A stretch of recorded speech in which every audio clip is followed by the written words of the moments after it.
Bismillahirrahmanirrahim. Berikut ini kami sampaikan sepak terjang riwayat hidup mafia tanah yang selama 40 tahun ini. Pada mulanya dia datang tahun 1960-an. Ayahnya bernama Ahya bersama adiknya yaitu Ada, diberi naungan oleh pribumi keluarga besar Nawisan, Tommy Rokayah binti Tama bin Eneoko bin Nawisan. Mafia tanah yang bernama Sep Makmun ini mulai berkenalan dengan mafia tahun 1984. Kemudian tahun 90-an Sep Makmun dan Didi Koswara memecah tanah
My mother told me someday I will buy galleys with good oars and sails to distant shores. Stand up high in the prow, noble bark I steer, steady course for the haven, you many foemen, you many foemen. Bismillahirrahmanirrahim. Assalamualaikum ya ahli kubur. Ini Uci Kuswenda, warga kampung Cirapuan RT 7 RW 01 Kelurahan Dago Kecamatan Coblong. Dia merupakan pejuang keluarga yang pada akhirnya dituding melakukan pencurian motor. Itu nggak benar, nggak bisa dibuktikan. Ini sebenarnya kasus pembunuhan. Ya, semoga Allah memberikan rahmat dan ampunan kepadanya dan serta keluarganya. Ini membuktikan bahwa hak-hak warga kampung Cirapuan banyak nggak diperhatikan oleh banyak pihak. Alhamdulillahirrahmanirrahim. Assalamualaikum warahmatullahi wabarakatuh.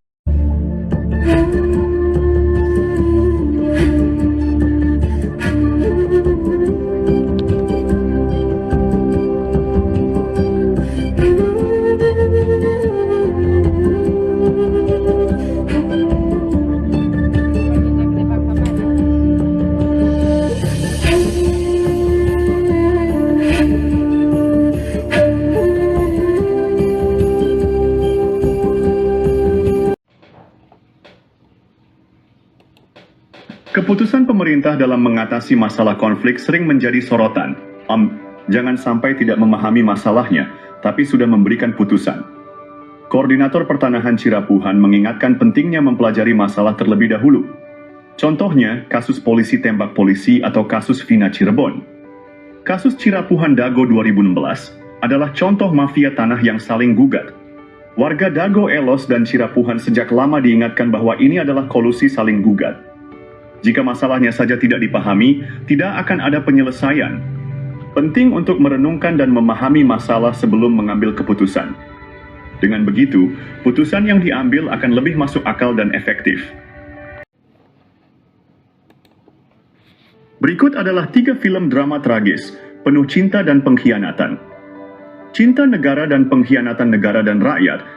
Film pertama adalah tentang polisi yang menembak polisi di rumah polisi. Anda tahu bagaimana ending film ini. Film kedua adalah pokok masalahnya kematian Vina dan Eki pada tahun 2016. Ada dua skenario, pembunuhan dan pemerkosaan atau kecelakaan. Film ketiga adalah tentang Muller bersaudara yang menggugat pada tahun 2015. Skenario lainnya adalah kolusi mafia tanah yang saling gugat yang direncanakan sejak lama. Ini juga bisa dilihat dari perspektif logika hukum filsafat. Manakah yang masuk logika? Muller menggugat atau kolusi Muller, Raminten dan oknum tergugat untuk membuat skenario. Cek versi dokumenter Kampung Cirapuhan. Sandiwara hukum ini merubah sejarah 2 abad hanya dengan 8 tahun syuting di pengadilan. Saksikan film Keluarga Muller atau Dago 5 Jam mengungkapkan skenario modus ini juga dalam pengawasan DPR dan BPN Pusat. Surat kesepakatan tahun 19 bertuju, Samar 1909 di Kampung Cirapuhan Dago sangat penting. Pada tahun 1997, luas Dago Elos di Egendom 3740 dan 3741 adalah 5/940 meter persegi. Lokasinya di belakang terminal Dago dan sebelah timur kantor RW 02 serta kantor pos. Surat ini ditandatangani oleh Asep Makmun, Zainal Abidin, dan Chalimi sebagai ketua RT RW. Namun, pada tahun 1999, Asep Makmun secara sepihak mengubah luas garapannya menjadi 100 meter persegi, dengan menyerobot garapan warga pribumi dan fasilitas umum. Perubahan ini ditandatangani oleh ketiga orang tersebut, ditambah Dedi, Alosana, dan Usutrisno sebagai ketua RT RW 01 Kampung Cirapuhan. Setelahnya garapan Didi Koswara sekitar 1.000 hingga 2.000 meter persegi juga dioper dan diwariskan. Egendome 3742 dan Egendome 64487 ada di Kampung Cirapuhan RW 101, bukan Dago Elos RW 02. Dan PBB sebesar 1.000 atas nama Didi Koswara bermasalah baik luas dan wilayah diganti oleh jaringan mafia. Muhammad B. Yaman menyebut situasi ini sebagai krisis kepemimpinan.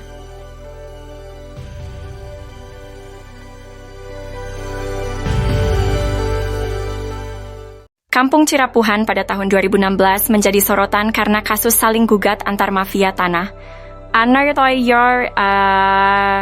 Tokoh RW 02 Dago Elos, Pak Abdidin sebelumnya telah diingatkan mengenai pajak bumi dan bangunan PBB tahun 2002 seluas 15.000 meter atas nama Didi Koswara yang harusnya di Kampung Cirapuhan bukan Dago Elos. Ini melanggar kesepakatan tahun 1999 luas garapan Didi Koswara pun sudah habis, juga Aput Sukendar dan Alosana. Lalu menurut petugas kantor pajak, tanah tersebut dipegang oleh Dedi Mocamat Saad dengan alamat di Jalan Roket 1, Komplek Armet, Cipageran, Cimahi Utara. Catatan luas tanah tersebut sekitar 11.000 hingga 15.000 meter. Sekalipun PBB bukan bukti tanah, ini merupakan bukti adanya kolusi sebagai jaminan. Bila tergugat menang, maka penggugat juga dapat bagian. Saksi dalam kasus ini adalah Bani Rahman. Tarka Dago Elos juga telah diingatkan bahwa ini hanya modus mafia tanah yang saling gugat, bukan ngegugat, tapi saling gugat. Artinya, pihak tergugat pun merupakan mafia tanah. Mereka saling gugat, bukan hanya menggugat. Bahkan, Puraminten juga menggunakan hak Eigendom Verponding dan telah siap lebih dulu serta sepakat dengan Asep Makmun. Semua pihak disepakati sebagai penggarap Raminten. Kasus ini menunjukkan betapa rumitnya masalah pertanahan di Kampung Cirapuhan, dengan banyak pihak yang terlibat dalam saling gugat. Akte jual beli tahun 1956 di Kampung Cirapuhan antara Tommy dengan M. Wikarta, sertifikat hak milik atas nama Didi Koswara seluas 80 meter dipertanyakan keabsahannya. Didi Koswara dan Asep Makmun bukan bagian dari keluarga besar Nawisan Tommy Rokayah. Kesaksian juga datang dari Pak Slamet, Pak Unus, dan warga lainnya. Ewis Oma adalah anak Tommy Rokayah, menikah dengan Zenal alias Jenal. Ini bukan hanya penyerobotan lahan, tapi juga mendukung mafia tanah saling gugat. Adapun ada pinjaman uang, beberapa saksi menyatakan, kalau ada hutang maka bila dihitung maka hanya seharga tanah dengan luas 1 hingga 4 meter persegi. Ini juga untuk menjadikan Didi Koswara seolah-olah tuan tanah pribumi. Luas 80 meter ini juga menutup jalan umum warga Kampung Cirapuhan, RT 37 RW 01 No 3/3. Oleh karena itu, perlu direvisi atau dicabut karena telah merugikan anak turun Jenal dan Ewis Omah. Ini juga membuktikan praktek mafia tanah sudah ada sebelum mafia tanah saling gugat. Bukan ngegugat, tapi saling gugat. Mafia tanah Dago ini beraksi sekitar tahun 1984. Kisah ini terjadi di Kampung Cirapuhan pada tahun 2008. Bob Nainggolan, seorang pengacara, mengirim surat panggilan atas nama Iwan Surjadi, bos Batu Nunggal mengaku berhak tanah seluas sekitar 100 meter. Setahun sebelumnya, warga menanam pohon alpukat, nangka, dan lainnya sebagai tanda batas tanah Pak Bagio seluas sekitar 700 meter. Adapun barat dan timurnya adalah tanah warga. Notaris Meli Nathaniel membuat akta jual beli AJB dengan penjual Ismail Tanjung dan Didi Koswara. Asep Makmun menjadi penunjuk batas. Setelahnya sertifikat terbit atas nama penjual. Ini gratifikasi, AC. Kemudian hari, Iwan Surjadi ternyata hanya seorang mafia tanah saling gugat. Ia memberi hadiah untuk oknum aparatur, juga Didi Koswara, Ismail Tanjung, Asep Makmun dan rekan sebagai pendata calon tergugat dan tergugat. Sertifikat tanah atas nama penjual muncul setelah AJB dibuat. Kesaksian dari Pak Ada, Paman Asep Makmun, Pak Unus, dan Pak Slamet juga mendukung hal ini. Menunjukkan Asep Makmun, Apud Sukendar, dan jaringan mafia telah berdusta. Lalu memberi peran Didi Koswara seolah tokoh tuan tanah pribumi sebagai tergugat. Simongan mendaftarkan surat tanah. Pada tahun 1918 dan tahun 1923, Kampung Cirapuhan masih berupa hutan. Jangan bayangkan Dago sekarang. Banyak binatang buas. Eigendom Verponding 3740 terletak di Terminal Dago Elos Airway Soccer 2. Letaknya paling selatan dan luasnya sekitar 5.000 meter persegi. Kontur tanah agak menghadap selatan, hadap kota. Eigendom Verponding 3741 berada di kantor pos Dago Elos RW 02. Letaknya agak ke utara dari 3740 dan luasnya sekitar 13.000 meter persegi. Lebih tinggi dari Eigendom Verponding 3740, agak menghadap selatan. Eigendom Verponding 3742 terletak di Kampung Cirapuhan RW 1, bukan Dago Elos RW 2. Letaknya paling utara dan luasnya sekitar 44.000 meter persegi. Agak lebih tinggi dari Eigendom 3741. Kontur tanah agak menghadap utara. Eigendom Verponding 6747 juga berada di Kampung Cirapuhan RW 1. Letaknya di tengah dan luasnya sekitar 6.000 meter persegi. Dua Eigendom awal masih bisa ditoleransi karena ada pabrik tegel Simongan. Keabsahan Eigendom 3742 dan Eigendom 646 perlu dipertanyakan. Karena seperti sebelumnya pribumi lebih dulu, ada bukti bahwa tanah tersebut dikuasai pribumi sebelum Simongan datang dengan adanya makam tua leluhur pribumi Kampung Cirapuhan, dan anehnya Buraminten dan Muller menuntut lahan tersebut dengan berkolusi, oknum tergugat, oknum warga, dan oknum aparatur. Sejarah dimulai sekitar tahun 1850. Kampung Cirapuhan asal kata Cipanyepuhan, yang berarti besi tempah, tempat tinggal para petani, atau pekerja pembangunan rel kereta di Bandung Purwakarta, atau Bandung ke Garut. Cipanyepuhan meliputi Dago Pakar, Dago Jati, Cigadung, Dago Biru, dan Curug Dago. Setelah membuat gua Belanda, pada tahun 1918 atau 1923, kolonial Belanda bernama Simongan menduduki Bukit Dago, dan membangun pabrik di Terminal Dago, membuat surat Eigendom 3740 dan 3741. Keluarga besar Nawisan menduduki lahan Cirapuhan Timur, sekarang Cipaheut, Kabupaten Bandung, Cirapuhan Barat, sekarang Cirapuhan, Kota Bandung, dan Sawargi depan Terminal Dago. Nama anak putri Nawisan dan menantu Nawisan, Neh Okoh nikah dengan Hasim. Anak cucu dari keluarga inilah yang menaungi Ahya, tapi dibalas dengan penyerobotan lahan oleh anak Ahya. Ahya bapaknya Asep Makmun, Ahya mertua Didi Koswara. Ne Eyong nikah dengan Mardasih, Ne Ewung nikah Karmita alias Kartasasmita, Ne Emeh nikah dengan Adikarta. Simongan secara sepihak membuat Eigendom Verponding 3742 dan 644 di Kampung Cirapuhan, Kota Bandung. Ini tidak sah karena pribumi lebih dulu menduduki lahan tersebut, bukti dengan adanya makam Nawisan dan anak-anaknya. Silahkan pemerintah tinjau lokasi, informasi lebih lanjut bagian lanjutan. Anda dapat menjelajahi juga versi Kampung Cirapuhan atau Nawisan Kurma.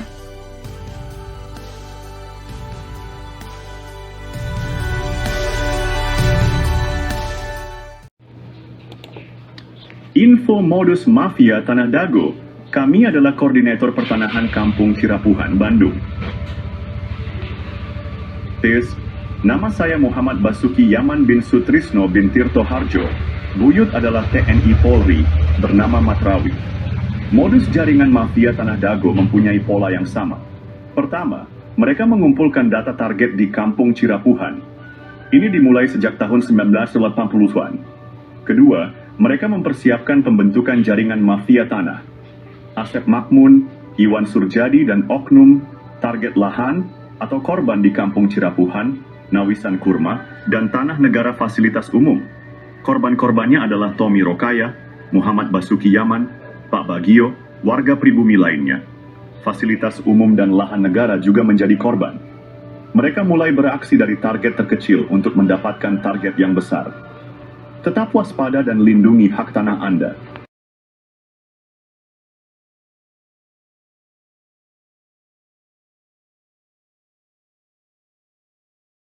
Tahap penyerobotan lahan Dago Bandung dimulai dengan penyerobotan lahan Tommy Rokaya, keluarga besar Nawisan yang menaungi ayah Bapak Asep Makmun. Lahan ini milik keluarga besar Nawisan dan luasnya 80 meter persegi. Sertifikat lahan tersebut diatasnamakan Didi Koswara, adik ipar Asep Makmun sebagai oknum. Tujuannya adalah untuk mendapatkan sertifikat dan menjadikan Didi Koswara sebagai tokoh pribumi tuan tanah. Bukti bahwa lahan tersebut milik Tommy adalah AJB antara Tommy dan M. Wikarta tahun 1996. Tommy adalah anggota keluarga besar Nawisan yang memperkerjakan Ahya, bapak dari Asep Makmun. Alamat lahan tersebut adalah Cirapuhan, RT 07 RW 1 Dagono, OI, 33, Kota Bandung. Kasus ini mendukung skenario mafia tanah yang saling menggugat, seperti Muller melawan Dago Elos tahun 2016. Penyerobotan lahan ini berlanjut dengan penyerobotan lahan garapan pribumi yang disebut Eigendom Verponding. Modus mafia Tanah Dago EP3 target penyerobotan lahan yang lebih besar, ani teknik atau modus. Mereka menggunakan intimidasi untuk menghalangi warga pribumi. Warga ditakut-takuti dan diancam penjara oleh kaki tangan mafia tanah. Sejak tahun 1980-an, area garapan pribumi diserobot mafia tanah. Lahan ini juga diklaim oleh Eigendom Verponding pabrik Tegel Simongan. Padahal keluarga besar Nawisan sudah ada sebelum pabrik itu berdiri. Modus mafia tanah juga melakukan kolusi dengan oknum aparatur, tokoh masyarakat, dan tokoh agama. Buktinya luas lahan jaringan Asep Makmun, dan keluarganya lebih besar daripada milik pribumi.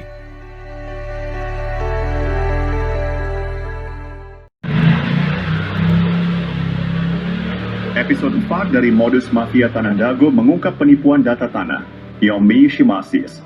Asep Makmun dan keluarganya memberikan keterangan yang berbeda dengan warga dan bukti lapangan. Keterangan Asep Makmun di pemerintah juga berbeda dengan di warga.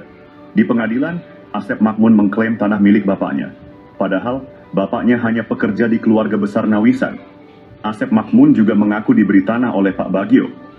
Namun, kesaksian Pak Slamet dan Pak Unus menyebut beda usia 40 tahun antara Asep Makmun dan Pak Bagio. Juga sejak tahun 1970-an Pak Bagio nggak pernah datang. Di lapangan atas, dukungan hanya untuk kepentingan umum, bukan untuk keluarga Asep Makmun dan kaki tangannya. Cek kesepakatan tahun 1977 dan 1999, serta PBB Didi Koswara seluas 15.000 meter.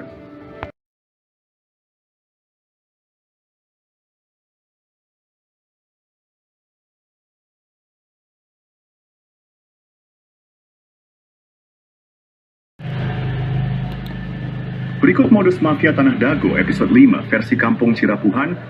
Selain riwayat tanah yang kurang tepat, luasnya juga tidak sesuai dengan kenyataan. Di lapangan bawah, mafia tanah menyerobot lahan Pak Bagio yang dipinjam untuk Masjid Aresem.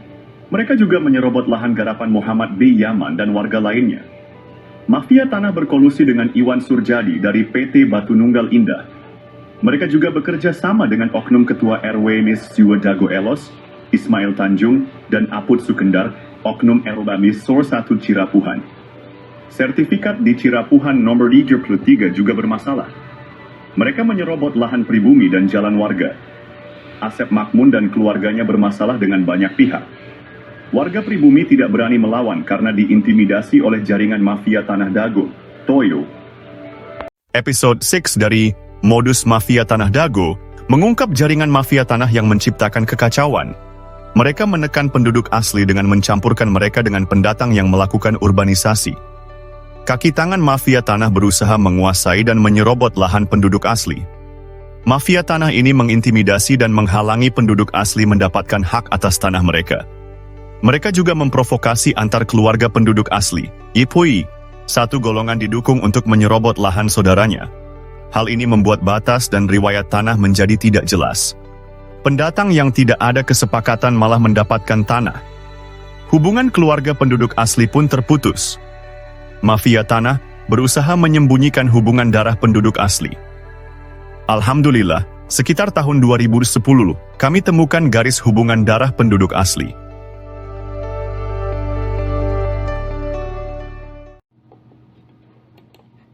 Analisa, penelitian, dan penyelesaian mafia Tanah Dago perlu dilakukan. Dasyo. Alhamdulillah, sejak sekitar 20 tahun lalu kami mulai mempelajari riwayat tanah.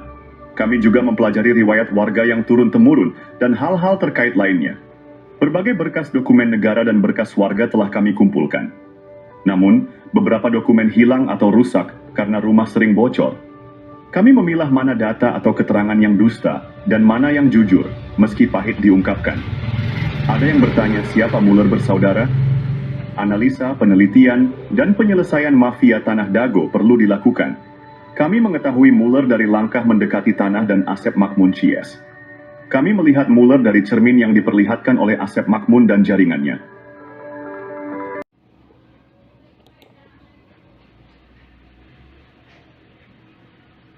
Episode Sadiu dari Modus Mafia Tanah Dago mengungkap jaringan mafia tanah yang sangat terorganisir.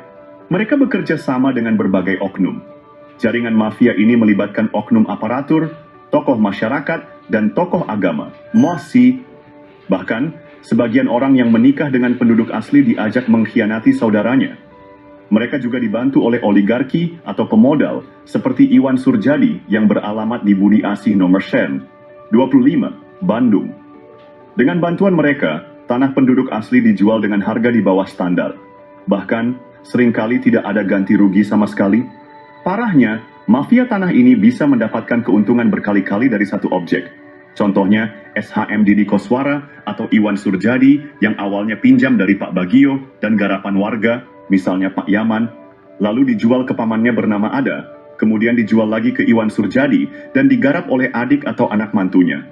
Modus operandi ini menunjukkan betapa terorganisirnya jaringan mafia tanah di Dago. Episode ini membuka mata kita akan praktik kotor yang merugikan penduduk asli. Kasus tanah yang melibatkan bos mafia telah menggemparkan. Tanah Pak Bagio 400 hingga 700 meter dipinjam fasilitas umum masjid, namun kemudian dibeli luas jadi 700 meter. Ada apa bos Batu Nunggal beli tanah bekas TPA?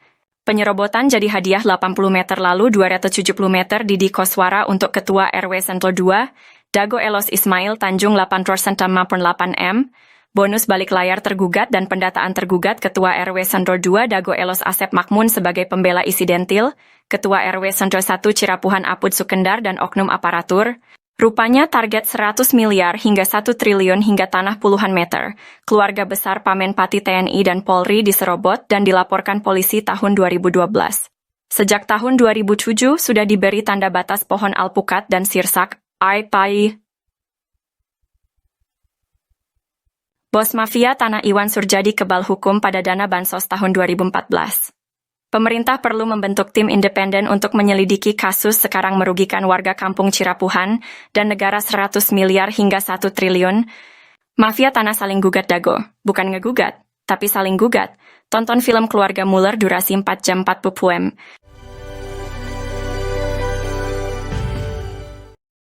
Oh janten bapak teh ngagales di iya di Ramana nih di Ramana di nih Ramana Asep Makmun mohon terus lanceuk gitu di tadinya baheula terus di gitu diuwihkeun deui ka ieu teu Ke udah didi. we garapan mah didinya aya mohon teu diuwihkeun maksudna teh di tilas galian dititipkeun gitu nya di cuwe dititipkeun nya ku Dia urus ku Didi gitu. Mohon naik ke kemari teh si dia ku iya Dijual. ku Surjadi.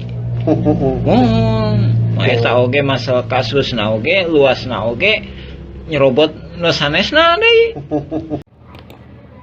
Kasus Tanah Dago Mafia Tanah Kolusi Saling Gugat, episode 8 mengungkap pola yang sama. Modus mafia tanah ini mengacaukan batas tanah dan riwayat tanah pribumi asli. Pada tahun 1992, tanah Pak Bagio, fasilitas umum seluas 400 meter hingga 700 meter tanah, dan 600 meter garapan warga lainnya juga diambil. Tanah tersebut diatasnamakan Didi Koswara seluas 270 meter. Ismail Tanjung atau Iwan Surjadi seluas 898 meter. Lalu sandiwara konflik Dago Elos melawan Muller muncul. Pada tahun 2002, wilayah Kampung Cirapuhan RW 01 diubah menjadi Dago Elos RW 02. PBB seluas 15.000 meter atas nama Didi Koswara, lalu dialihkan ke Dedi M. Saad. Begitu halnya tanah Tommy, tanah Unus, tanah makam diubah.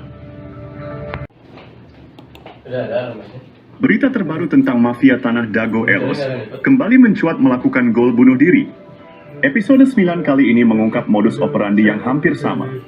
Pada tahun 2008, keluarga Asep dan Didi menjadi target utama Iwan Surjadi, oligarki mafia tanah Saling Gugat. Anehnya tahun 2012, Muhammad B. Yaman dilaporkan ke polisi dan lurah. Juga dituding provokator dan anehen ya keluarga Asep dan Didi tenang saja ketika itu. Pada tahun 2016, Didi Koswara, Asep Makmun, Apud Sukendar, Alosana dan kelompoknya menjadi tergugat utama Muller, bersaudara.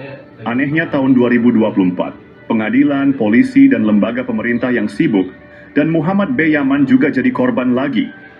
Didi, Apud, Alosana tenang-tenang saja. Karena ini, modus mafia Tanah Dago adalah saling gugat. Bukan ngegugat, tapi saling gugat. Keluarga Didi Koswara dan Asep Makmun malah berkolusi pada kasus dulu dan sekarang. Maka siapapun yang menang, negara dan warga Kampung Cirapuhan dirugikan 100 miliar hingga 1 triliun rupiah. Silahkan cek blog atau video versi Kampung Cirapuhan atau Nawisan Kurma. Ada penjelasan dan bukti dokumen. Kolusi mafia tanah saling gugat di Kampung Cirapuhan dan Dago Elos pada episode 10. Peranan beberapa oknum tokoh masyarakat dan oknum tokoh agama terlibat dalam mengkondisikan keadaan warga. Mereka memanfaatkan ketidaktahuan warga tentang riwayat tanah. Warga yang tidak paham dijadikan pion untuk diadu domba dengan aparat. Oknum tokoh agama juga berperan dalam situasi ini. Mereka meredam warga yang paham riwayat tanah agar tidak ikut serta. Ini membuat warga yang seharusnya bisa membela haknya menjadi pasif. Warga Kampung Cirapuhan dan jamaah masjid terjebak dalam situasi sulit. Jika tergugat atau penggugat menang, hak mereka bisa hilang sementara oknum Thomas dan oknum Toga meredam DSN mengintimidasi. Mereka terpaksa diam karena takut diintimidasi.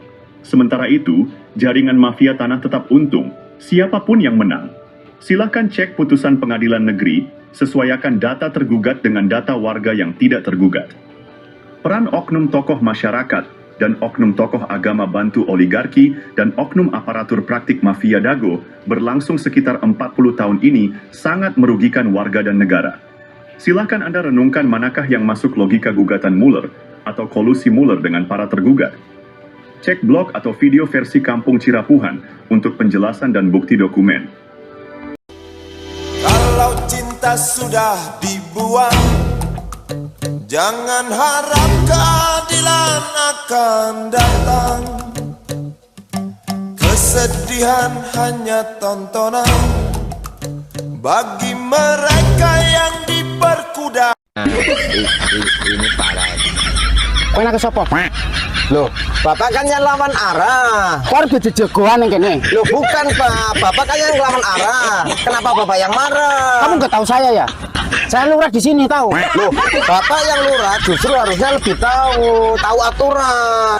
Saya ini lurah tahu, saya lurah. Loh, justru karena Bapak lurah itu harusnya tahu aturan, Pak. Ini jalan searah, jadi nggak bisa lawan ke sini. Bu, jangan gitu, Bu.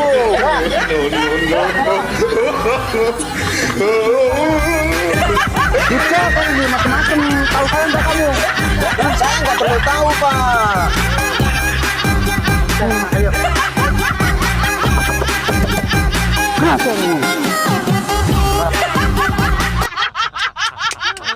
Inilah problem besar pertanahan kita. Belum yang namanya kalau sudah mafia tanah masuk lebih ruwet lagi. Tapi Pak Menteri yang sekarang bekas Panglima TNI, datangi beliau, datangi sudah, mafianya nyingkir semuanya, udah. Dan saya udah sampaikan ke Pak Menteri, Pak, udahlah, jangan beri ampun yang namanya mafia tanah.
one more try. I'm not afraid to die. Stand and fight. Say what you feel. Born with a heart of steel. Berkas Pengadilan Negeri Bandung ada keterangan hak Eigendom Verponding Buraminten. Bahkan tergugat lebih dulu bersiap sebelum digugat, yaitu 1 Juni 2016. Ada 3 poin penting untuk diperhatikan. Pertama, pemberitaan yang ada hanya Eigendom Verponding Muller. Padahal Buraminten juga menggunakan hak barat Eigendom Verponding, yang sudah tak berlaku pada tahun 1980. Kedua, Buraminten sepakat dengan Asep Makmun semua tergugat adalah penggarapnya sehingga warga Dago Elos juga dirugikan. Ketiga, lokasi objek paling luas, 4 hektar lebih, yaitu Eigendom Verponding 374/2, berada di Kampung Cirapuhan RW 01 Bandung, bukan di Dago Elos RW 02, namun Cirapuhan RW 31. Hanya ada 3 orang yang digugat. Pada berkas tahun 1997, luas tanah warga Dago Elos kurang dari 1 hektar, sementara objek yang digugat mencapai lebih dari 6 hektar lebih. Itu 3 poin penting. Oh, janten Bapak teh ngegales di iya di Ramana nih di Ramana di Ramana Asep Makmun mohon terus Lances gitu di baheula terus di gitu diuwihkeun deui ka ieu teu udah we garapan mah di dinya aya mohon teu diuwihkeun maksudna teh di silas galian dititipkeun gitu iya di cueu we dititipkeun nya ku diarurus ku Didi gitu mohon kemarin teh di dieu ku ieu dijual ku Surjadi. Mohon eta oge masalah kasusna oge luasna oge nyerobot nu sanesna deui. Berkas Pengadilan Negeri Bandung ada keterangan hak Eigendom Verponding Buraminten. Bahkan tergugat lebih dulu bersiap sebelum digugat, yaitu 1 Juni 2016. Ada 3 poin penting untuk diperhatikan. Pertama, pemberitaan yang ada hanya Eigendom Verponding Muller. Padahal Buraminten juga menggunakan hak barat Eigendom Verponding, yang sudah tak berlaku pada tahun 1980. Kedua, Buraminten sepakat dengan Asep Makmun semua tergugat adalah penggarapnya sehingga warga Dago Elos juga dirugikan. Ketiga, lokasi objek paling luas, 4 hektar lebih, yaitu Eigendom Verponding 374/2, berada di Kampung Cirapuhan RW 01 Bandung, bukan di Dago Elos RW 02, namun Cirapuhan RW 31. Hanya ada 3 orang yang digugat. Pada berkas tahun 1997, luas tanah warga Dago Elos kurang dari 1 hektar, sementara objek yang digugat mencapai lebih dari 6 hektar lebih. Itu 3 poin penting dan jaringan mafia tanah telah beroperasi sejak 1918. Untuk itu pemerintah diharapkan membentuk tim independen, cek film keluarga Muller durasi 4 jam. Bahkan keluarga besar TNI Polri juga menjadi korban dari jaringan Asep Makmun, Didi Koswara dan rekan-rekannya. Warga kampung Cirapuhan dan negara dirugikan 100 miliar hingga 1 triliun, karena ini kolusi saling gugat. Bukan ngegugat, tapi saling gugat.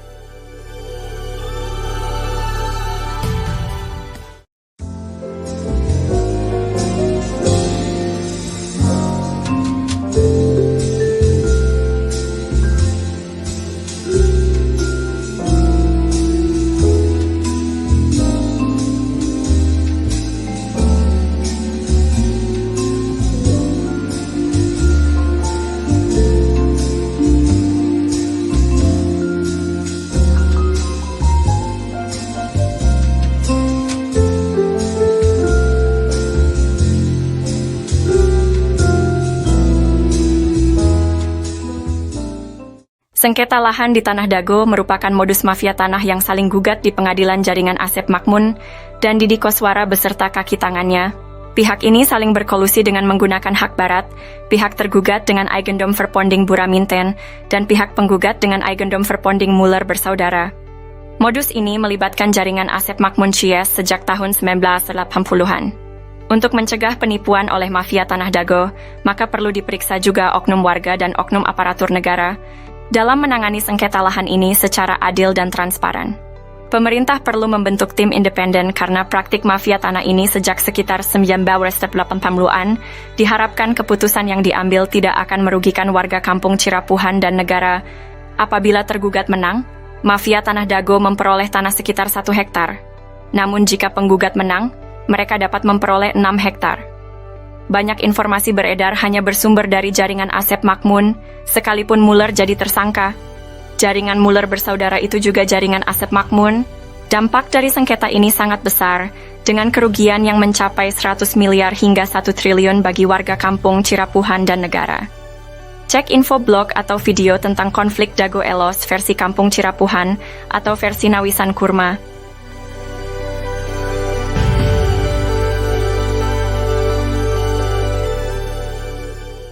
Halo semuanya, hari ini kita akan membahas sejarah menarik tentang kantor pos Dago dan terminal Dago juga, warga Dago Elos di Bandung sejak zaman Belanda. Pada tahun 1800-an, wilayah ini merupakan wilayah pribumi, lalu ada pabrik tegel Simongan.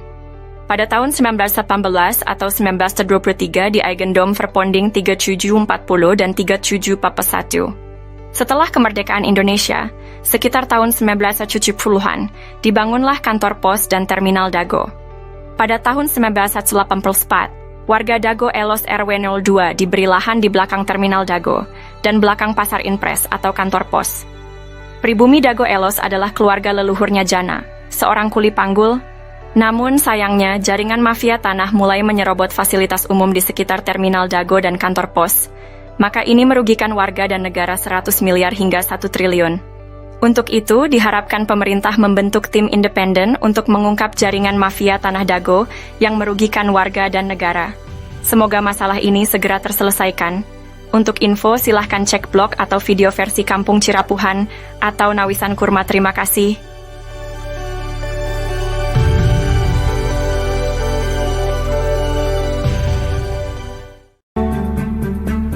Let me tell them the following.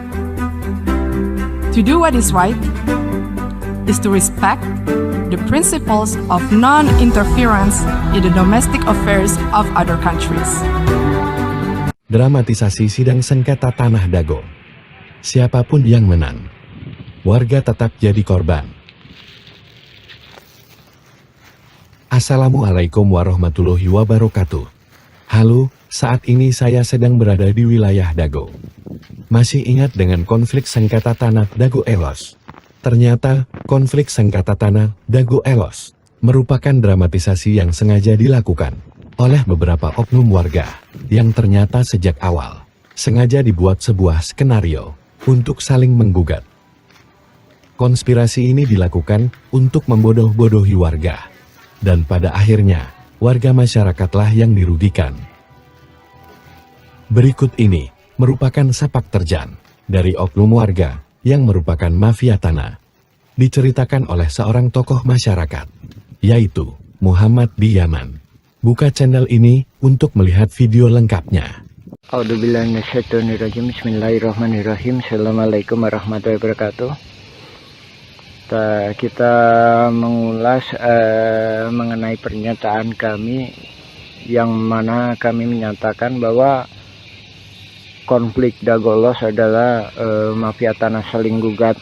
Di sini kita lebih fokus membahas masalah bahwa data-data tergugat itu didata oleh para penggugat.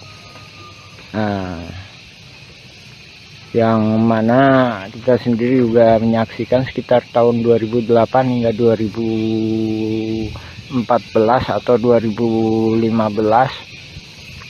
sering kita menyaksikan Asep Makmun CS itu aktif. Nah, dari sini juga kelihatan bahwa nama-nama pergugat utamanya 1 sampai dengan 4 ini adalah rekanan-rekanan yang udah biasa main pertanahan yang nggak jelas dengan kerjasama dengan pihak luar. Kita mengomentari pendapat ini itunya asal-asalan. Ya, bisa jadi memang asal-asalan, tapi ada yang nggak bisa dilakukan kecuali oleh hanya ketua RT atau ketua RW yang tinggal di daerah tersebut. Dalam hal ini Asep Makmun adalah ketua RW, sedangkan di RW 1 Aput Sukendar itu diangkat sama lurah. Oke, kita lebih fokus ya masalah tergugat nomor 69 Udin S. Ya, ini Udin S ya, Dagoelos ya. Terus tergugat nomor 99 Udin Sudenta, Dagoelos ya. Terus selanjutnya ini tergugat nomor 232 dan 233 yang mana disebutkan atas nama Cepi. Cepi ini anaknya Udin Sudenta. Ini disebutkan alamatnya 215A sama 215 ya, cuma dikasih tambah A. Nah, ini menunjukkan bahwa yang ngedata ini pihak tergugat, bukan penggugat. Nah, ini menunjukkan suatu kerjasamanya. Oke, kita jelaskan ya. Adapun Udin Sudenta itu yang dimaksudkan dulu yang namanya Udin S ya, penggugat 69 ini ya. Dulu yang bersangkutan itu memang tinggal di RW 2 ya. Terus penggugat nomor 99 itu Udin Sudenta. Dia punya juga bidak di sebelah terminal yang sekarang dipakai tambal ban. Nah itu ya kan. Nah, terus kenapa kok bisa itu Cepi, ada nama Cepi, padahal ini dia sendiri juga ini udah koordinasi antara penggugat sama tergugat. Nah itu tadi ya, Cepi 200, tergugat 232 sama Cepi 233 ya. Nah itu kita tunjukkan. Nah ini nih, nah rumah ini rumah Udin Sudenta. Dari mana dia tahu bahwa ini punya Cepi, padahal Udin Sudenta punya lebih dari 1 anak. Nah dari sini menunjukkan pihak tergugat, dalam hal ini pendata Asep Makmun CS, ngambil gampangnya, oh anaknya Udin Sudenta itu Cepi. Nah terus yang satunya lagi Kenapa diambil Cepi tergugat sebagai 233 beralamat 215 dan 215A. Ini salah satunya memang yang sebelah utara itu emang dijual yang namanya Pak Dirman. Sementara Pak Dirman itu mau jadi warga RT 07 RW 1. Ini kami duga dia khawatir kalau Pak Dirman ini dibantu oleh warga RW 01, dalam hal ini warga RW 01 yang nggak masuk dalam jaringan mafia tanah. Nah, adapun ini kita sendiri juga mohon ke pemerintah dalam hal ini ke Lurah Dago supaya batasnya diperjelas. Nah, ini batasnya diacak-acak. Tahun 99 itu batasnya di sini nih. Nah, ini kita sepakati. Jadi Demak itu masuknya ke RW 1. Kantor pos itu batas akhir RW 2. Jadi sebelah utaranya atau yang dikuasai oleh Dago Inti Geraha sekarang. Jadi asal muasalnya kan dari pribumi diserobot oleh Asep Makmun, dari Asep Makmun ke Pak Budi. Pak Budi dijual ke PT Dago Inti Geraha, dia peralihkan lah garapannya ya. Itu masuk RW 01.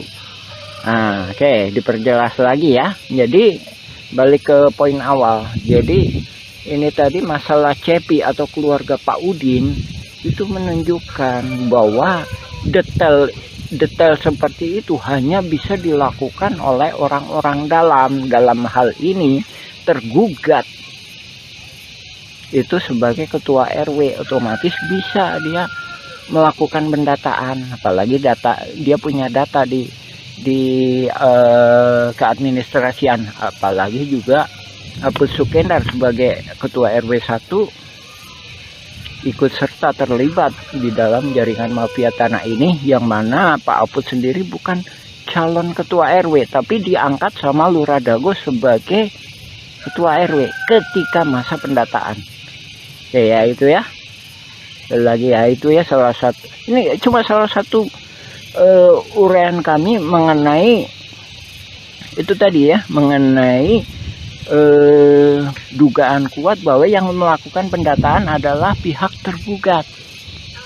Tak sehubungan dengan yang itu juga, kami sendiri sebagai pengalaman, kami Muhammad B. Yaman pengalaman sebagai ketua RT selama 2 periode.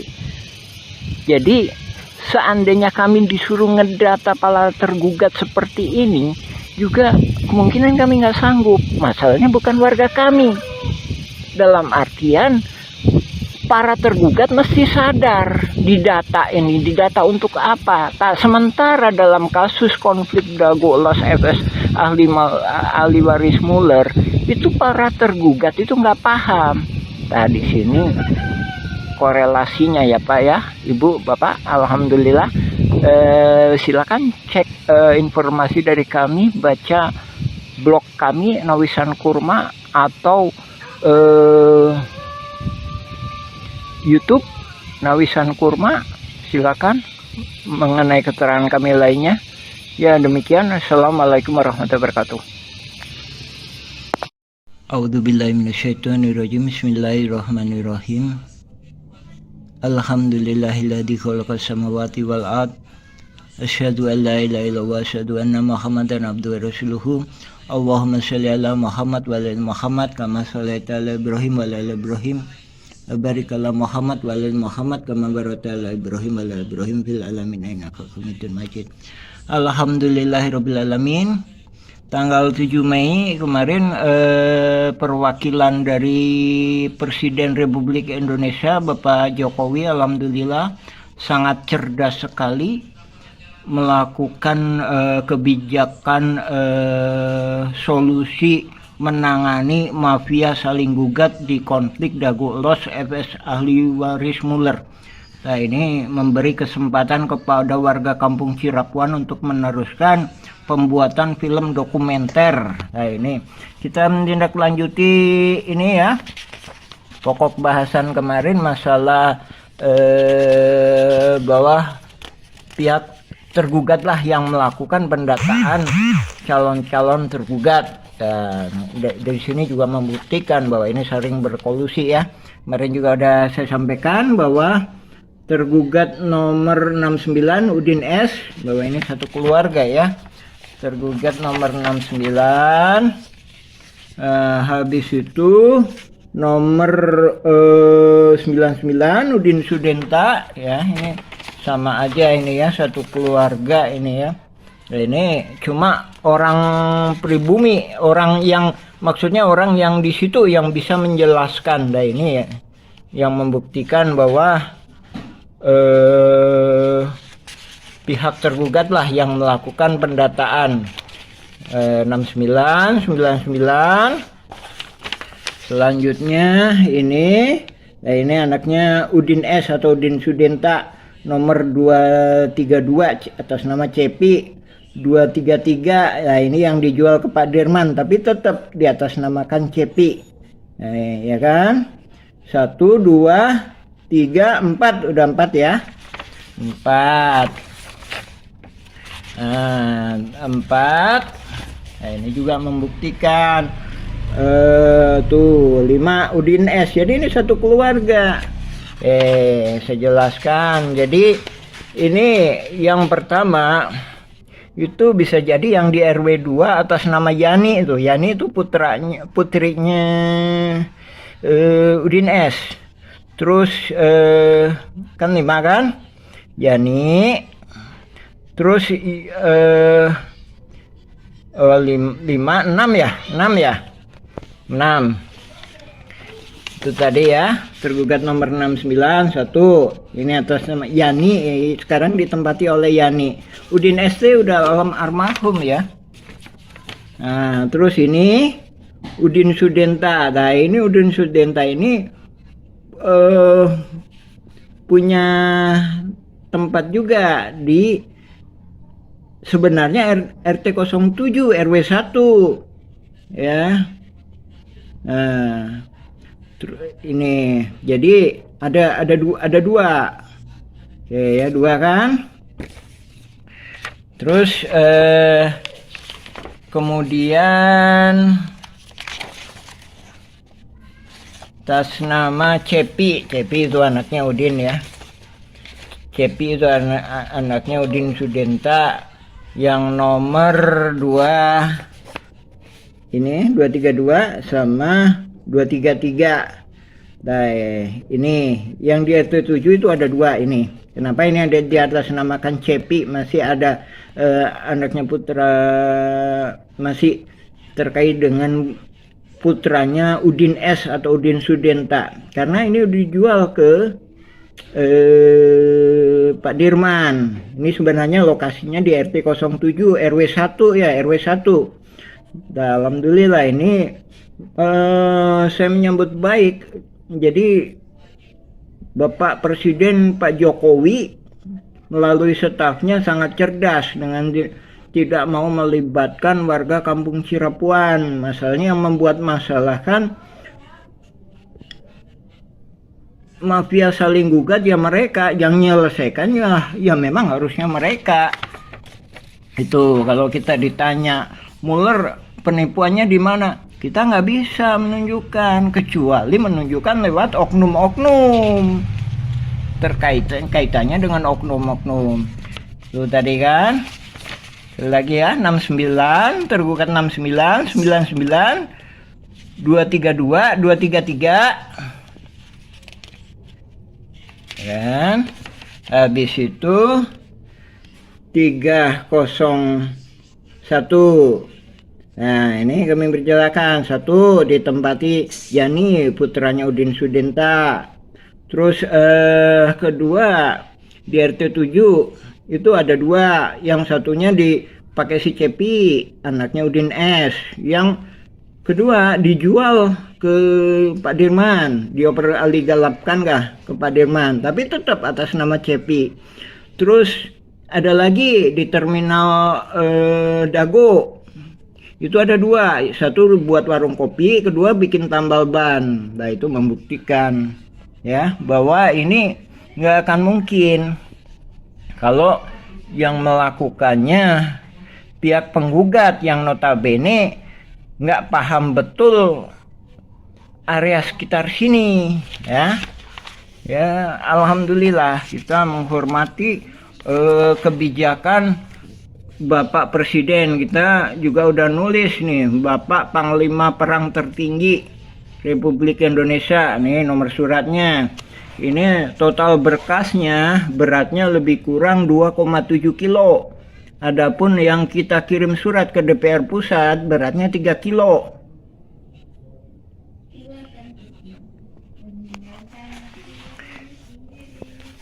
Dan mudah-mudahan semuanya berjalan lancar lah. Ini lanjutan dari pokok bahasan kemarin ya, masalah pendataan calon tergugat dilakukan oleh tergugat, bukan oleh penggugat, ya. Jadi dari sini korelasinya bahwa menunjukkan bahwanya ini adanya saling berkolusi antara pihak tergugat maupun penggugat. Nah, kita tunggu kelanjutannya, mudah-mudahan mendapatkan suatu jalan keluar yang terbaik, utamanya buat warga-warga yang memang benar-benar memiliki hak di area pertanahan yang disebut ex-egendom, yang riwayat sebelumnya pernah diduduki oleh pribumi yang bernama Nawisan. Ya, mungkin untuk bagian ini masalah tergugat, pendataan tergugat, kami cukupkan. Kita insya Allah kita sambung lagi. Nah, ini data nama-nama para penggugat yang kemudian dijadikan tersangka oleh Polda Jabar. Ini kan.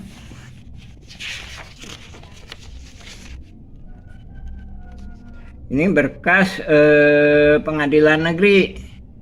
Silakan simak berita dari kami, atau juga bisa ngambil sebagai referensi juga berita dari putusan Pengadilan Negeri Bandung, Pengadilan Tinggi, Kasasi, dan peninjauan kembali Mahkamah Agung. Alhamdulillahirrabbilalamin. Assalamualaikum warahmatullahi wabarakatuh. A'udzubillahiminasyaitonirrajim. Bismillahirrahmanirrahim. Nama saya Muhammad B. Yaman, Koordinator Pertanahan Nawisan Kurma, Kampung Cirapuan, RT 7 RW 1, Kelurahan Dago, Kecamatan Coblong, Kota Bandung. Nah, dalam kesempatan hari ini kita menjelaskan perihal surat BPN. Nah, ini kita perdalam lagi ya. Surat BPN tahun ini, tahun 1983. Nah, ini surat ini ditujukan kepada Gubernur Jawa Barat. Nah, ini memorialnya. Nah, ini yang kemudian memorialnya kepada Lurah Dago ya. Ini yang kemudian dimanfaatkan oleh oknum mafia tanah untuk saling gugat. Nah, makanya itu saya sampaikan mafia tanah ini bergerak mulai sekitar 1980-an. Nah, adapun surat ini latar belakangnya kita dikasih oleh Pak Agus. Nah, ini sebagai ketua RT dulunya di RW 02. Ya, Pak Agus ini. Nah, adapun ada penggarap-penggarap sejak 1965 kita nggak tahu. Adapun yang kita ketahui itu sejak 1980-an. Nah, dari sini surat itu bisa jadi ibaratkan senjata. Jadi kalau dipegang orang yang baik bisa jadi baik itu senjata. Tapi kalau dipegang oleh para mafia tanah bisa juga disalahgunakan. Nah, dalam surat ini isinya perponding. Ada 4 ini nomornya. Terus juga dijelaskan di surat ini bahwa verbonding ini juga udah pada diproses. Ya. Terus di sini juga dijelaskan ada total verbondingnya berapa. Ini kan ada 4 ya, ini nomornya. Terus di sini juga dijelaskan Nini Karim. Nah, ini Nini Karim, Yayasan EMA memohon dan disetujui oleh Pemkot Bandung. Ketika itu mah Bandung aja ya, bukan Pemkot, masih belum terpisahkan mungkin ya antara ini. Terus juga Pak Marhadi ini juga melakukan pemohonan di ini seluas 11.000 tapi ditolak. Nah, ini ya ditolak tanggal 5 Agustus 1980-an ditolak. Nah, dengan mengandalkan surat ini, mafia tanah itu berencana terus membuat suatu jaringan yang di kemudian hari, ya sekarang ini ya, terkenal dengan konflik Dago Elos FS Ahli Waris Muller. Nah, ini ya suratnya ya. Ini nomornya ya. Nomornya kita terus terang cuma mendapatkan 1 lembar ini dari Bapak Agus yang dulu pernah menjabat sebagai ketua RT di RW 02. Nah, ini ketika itu dia juga mengajukan hak egendom tahun segini. Nah, ya kan? Nah, dari sini kita perdalam satu persatu surat menyurat. Kita mengungkap kronologis sejarah riwayat mafia tanah ini. Mafia tanah ini saling gugat, yang kemudian hari muncullah nama Ahli Waris Muller. Nah, ini dari Simongan, dia membuat berita acara seolah-olah yaitu perlu dibuktikan. Dari Simongan tahun 1930-an dijual ke leluhurnya yang sekarang nuntut itu, ya kan? Terus ini belum ada di pemberitaan ya. Ini perlu juga diselidiki, kenapa kok nggak diberitakan. Bahkan BPN sendiri juga kita bertanya-tanya. Ini ada lagi Buraminten. Nah, ini berkas negara ini. Berkas negara putusan pengadilan negeri. Nah, ini nomornya. Nah, ini di halaman ini ya. Mulai dari 80, sebelumnya 80, ini 81. Ini dijelaskan 82 ya kan? 83 ini dijelaskan di sini bahwa Buraminten itu juga punya hak egendom verbonding, mengaku tuh ini kan tahun 1 Juni 2016. Ini sebelum Muller gugat, dia udah mempersiapkan. Nah, ini perlu dipertanyakan. Buraminten sebagai pihak yang sepihak dengan tergugat udah mempersiapkan diri tanggal ini. Nah, ini perlu diperiksa ini. Nah, ini sedangkan kalau pernyataan kami duga kuat ini memanfaatkan ini. Nah, jadi memanfaatkan setelah egendom itu tidak dinyatakan tidak berlaku, kecuali ya memang masuk ke pengadilan. Tapi kenyataannya kan Buraminten sebagai pihak yang sepemahaman dengan Asep Makmun CS itu udah mempersiapkan lebih dulu. Nah, inilah skenario mafia tanah. Nah, ini lebih-lebih lagi ini. Dia menyatakan semua tergugat itu adalah penggarapnya. Nah, sementara itu penggugat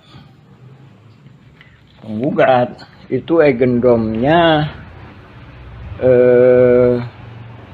seolah-olah diduga kuat itu juga manipulasi, seolah-olah dia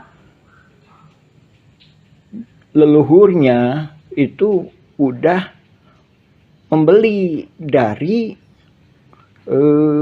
Simongan. Nah, ini di dalam surat ini dinyatakan bahwa agendom itu agendom Simongan tadinya, yang memang juga sepakat. Agendom awalnya Simongan tahun 1930-an. Ahli waris Muller mengakui bahwa leluhurnya atau Hendrik Muller itu membeli dari Simongan. Anehnya yang dibeli 3 verponding. Nah, sebagaimana pernyataan kami, sebenarnya verponding ini pun untuk wilayah sini nggak bisa. Ini pribumi lebih dulu. Buktinya dengan adanya makam. Nah, di sini adanya makam. Jadi sebelum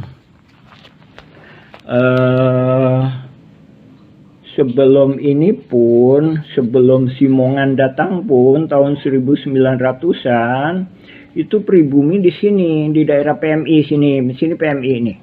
PMI. Habis itu disuruhlah ke sini. Begitu disuruh ke sini, ternyata Simongan ini nyerobot lagi. Simongan itu kan Belanda penjajah, robot lagi. Nah, akhirnya juga disepakatilah di sini, ya kan? Di sini, ini pribumi. Jadi di sini Nawisan dan beserta keluarganya, beserta pribumi-pribumi lainnya. Nah, ini juga saudaranya Nawisan. Nawisan punya anak, Nek Okoh, Nek Emeh, Nek Eyong, Nek Ewung, Nek Emeh, ya kan? Nah, dari sini kan?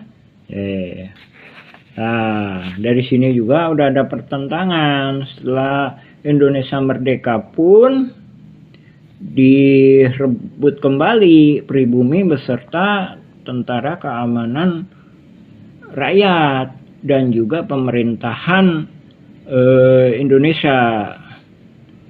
Ya. Jadi kesepakatan damai, balik lagi kesepakatan damai itu, ini pabriknya Simongan di sini nih, atau yang sekarang disebut RW 2. Nah, ini. Sementara ini RW 1. Nah, ini RW 1. Kenapa? Karena ini juga termasuknya keluarga Nawisan. Ya. Nah, adapun Nawisan Kurma bukan berarti ini tanah Nawisan. Yang kita maksudkan tanah yang pernah diduduki pribumi yang bernama Nawisan. Mudah-mudahan penuh karoma itu ya. Silakan cek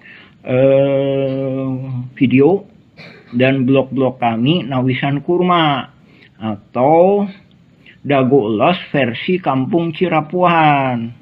Nah, ini kita berusaha menjelaskan pada dunia.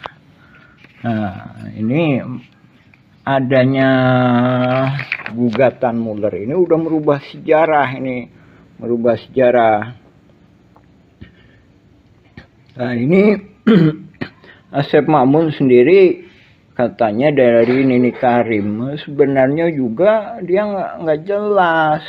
Dia juga udah ngoper-ngoperkan.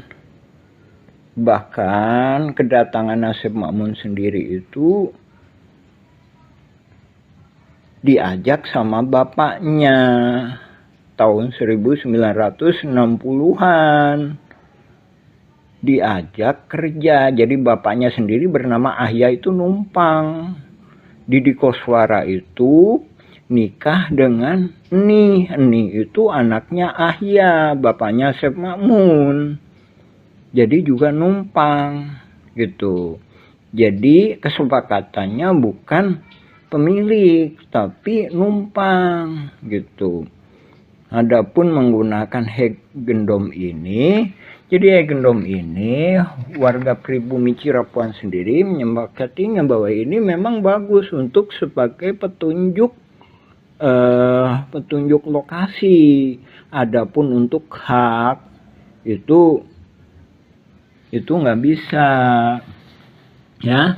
Dari sini pun pindah ke sini itu kita warga Cirapuan itu disebut panyingkiran. Nah ini sejarah Cirapuan itu sebenarnya asal kata dari Cipanyepuhan. Jadi wilayah ini, wilayah Dago yang sebelah sini itu disebut orang-orang yang ahli besi. Panyepuhan itu teh pembuatan besi logam, belincong, arit, pacul. Nah ini dipekerjakan atau dipaksa. Tapi ini juga menurut pribumi akad-akadnya itu pribumi ini, leluhurnya ini kerja disuruh Belanda atau dipaksa ya membuat rel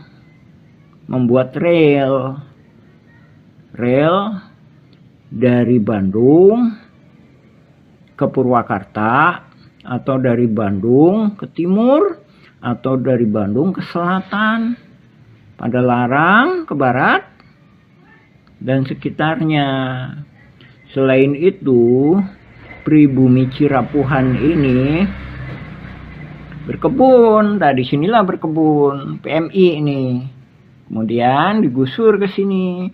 Kemudian disepakati. Nah ini Simongan. Pabriknya Simongan di sini. Ini terminal. Nah ini kantor pos. Nah ini batasnya kantor pos. Pribumi di sini. Sementara Belanda ini di sini. Kemudian memang setelah pembangunan gua Belanda di sini kurang lebih gua Belanda ya, itu kan komplek militer ya, nggak boleh di pinggir jalan ya. Jangan bayangkan ini jalan udah ada belum.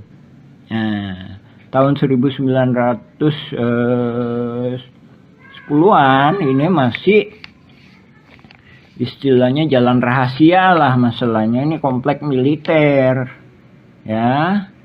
Nah, jalanan ini lebih jelas itu tahun 1920-an ketika dibangun PLTA di sini. PLTA ini. Nah, ini Hotel The Match ya, patokannya Hotel The Match di sini ya. Ini PLTA di sini. Nah, ini gua Belanda ya, kurang lebih di sini. Ke sana ya, ke utara ya. Ini selatan, ini ke kota Bandung ini sini. Ya. Ini lebih kurang Hotel Jayakarta, ini Hotel Sheraton misalkan sini ya. Nah, ini The Match sini. Nah, ini disebut panyingkiran. Nah, ketika berkebun menjual hasilnya itu di Simpang Dago. Nah, mungkin di sini ya. Oke, di Simpang Dago sini ya. Nampak Simpang Dago sini. Karena batas di sini, dari sisi sebelah sini Gasibu ya, sebelah sini ini misalkan ini ITB ya, ITB, kampus ITB. Tadi sini, ya, yang sekarang yang lebih kurangnya itu pasar Simpang itu, itu Nadagoan, Dago, menunggu di sini. Kenapa? Ini batasnya di sini Belanda, ini Belanda. Jadi pribumi cuma sampai sini.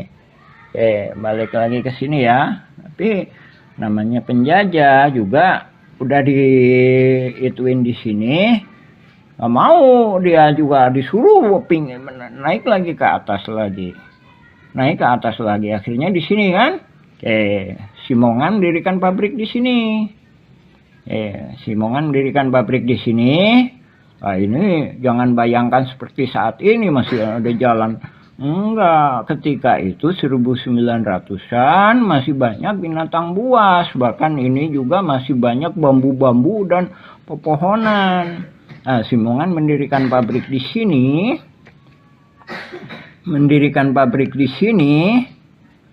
Nah, pribumi mana di sini.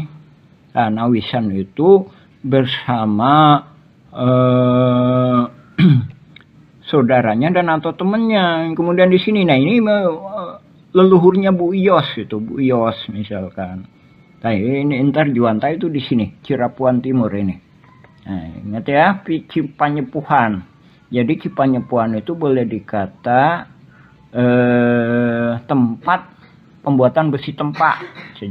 Bisa jadi orangnya ini. Jadi orang-orang inilah Bandung Utara ini disebut wilayah Cipanyepuhan. Bahkan juga dianggapnya petani juga bisa. Jadi ibaratkan kayak gini, bapak-bapak misalkan, bapak atau ibu misalkan butuh perbaikan rumah misalkan, biasanya orang situ. Nah seperti itu tuh. Nah seperti itu. Jadi seolah-olah orang Cipanyepuhan ini dianggapnya ya tenaga lah, tenaga yang berkaitan dengan konstruksi, berkaitan dengan perkebunan. Nah, seolah-olah itu tadi, ibu bapak misalkan itu tadi butuh bantuannya, padahal perbaikan rumah ya. Minta tolong ke orang Cipanyepuhan, Cirapuhan, nah gitu. Nah, jadi riwayat Cirapuan sendiri itu lebih tua. Nah ini membuktikan adanya gugatan Muller sama Dagoelos itu bisa merubah sejarah. Nah ini perlu kita sampaikan, ini harus kita bongkar. Lagi ya, kita fokuskan menjelaskan ini ya. Inilah yang dijadikan alat, yang kemudian dijadikan alat untuk manipulasi. Jadi pihak tergugat itu sama pegang Eigendom Verponding juga. Pihak penggugat sama pegang Eigendom Verponding alas haknya. Dari sini warga terperangkap. Jadi yang tergugat itu juga terperangkap. Jadi nggak punya kesempatan untuk merdeka atau mendapatkan hak pertanahan. Dan juga warga yang tidak tergugat juga sama. Dalam hal ini juga pemerintah juga dirugikan. Nah, tergugat menang, pemerintah dan warga kampung Cirapuan itu dirugikan sekitar lebih kurang 100 miliar hingga 1 triliun. Ya, ini kalau penggugat menang, nah ini kayak sepak bola gajah. Jadi oknum-oknum ini mengusahakan supaya penggugat menang. Alhamdulillah udah Isya ya, kita sambung lagi ke bagian berikutnya. Ini riwayat surat BPN ya. Ini ingat ya, ini suratnya. Alhamdulillah. Assalamualaikum warahmatullahi wabarakatuh. Ini bagian pertama, kita sambung lagi insya Allah ke bagian selanjutnya. Alhamdulillah. Assalamualaikum warahmatullahi wabarakatuh.